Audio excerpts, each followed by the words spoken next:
My name's Jason Braham, and I've been potting here full time for about 8 years now, in Radnorshire, near the border. I'm one of quite a large number of potters in this area.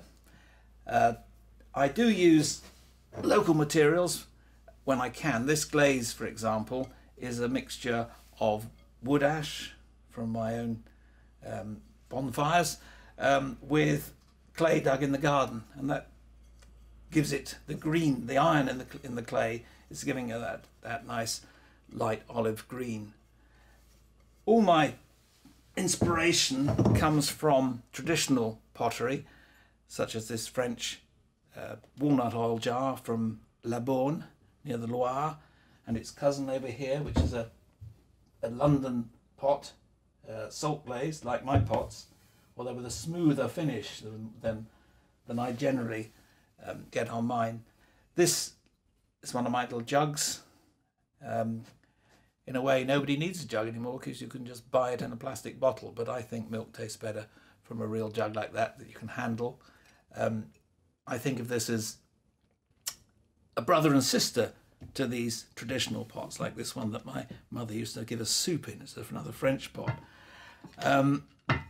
Brother and sister rather than a descendant, because I think that decent pots are sort of live in the present. They have all the freshness of the moment that they were thrown, and yet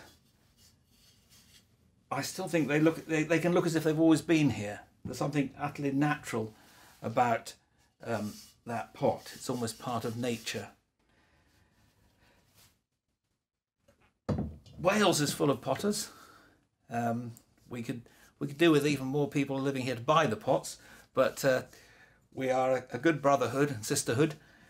We get together, North and South Wales potters, every 2 years for a big festival in Aberystwyth, which is a huge international fair. It's not purely local, which I gather is regarded by those foreign potters who come as the best festival.